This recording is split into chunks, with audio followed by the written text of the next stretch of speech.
এজন মানুহ আছিল যিজনক 7টা কোম্পানীয়ে চাকৰিৰ পৰা ৰিজেক্ট কৰিছিল। তেতিয়া তেওঁ চিন্তা কৰিব লৈছিল যে মোৰ আৰু জীৱনটোত একো নাই, মই ধ্বংস হৈ গ'লোঁ। তাৰ পিছদিনাখন তেওঁ দুখমনে বহি কফি আৰু ব্ৰেড খাই আছিল। তেতিয়াই হঠাৎ এটা নিগনিয়ে তেওঁৰ টেবুললৈ আহি ব্ৰেড খাব ধৰিছিল। তেতিয়া মানুহজনে চুপচাপ নিগনিটোলৈ চাই আছিল।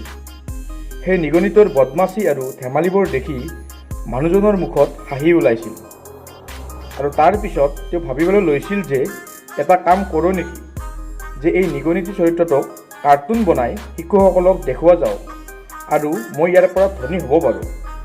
আৰু ইয়াৰ পৰাই জন্ম হৈছিল মিকি মাউছ, যি নেকি বিশ্বৰ সকলোতকৈ বেছি ভালপোৱা চৰিত্ৰকেইটাৰ ভিতৰত এটা। সেই মানুহজন আন কোনো নাছিল, সেইজন আছিল বিখ্যাত ৱাল্ট ডিজনী কোম্পানীৰ মালিক।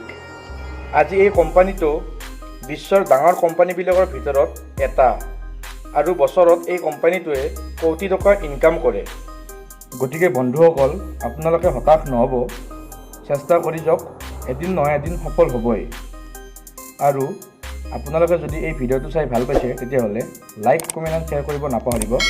লগতে আপোনালোকে যদি এই চেনেলটো নতুনকৈ আহিছে তেতিয়াহ'লে ছাবস্ক্ৰাইব কৰিব নাপাহৰিব। ধন্যবাদ। জয় আই অসম।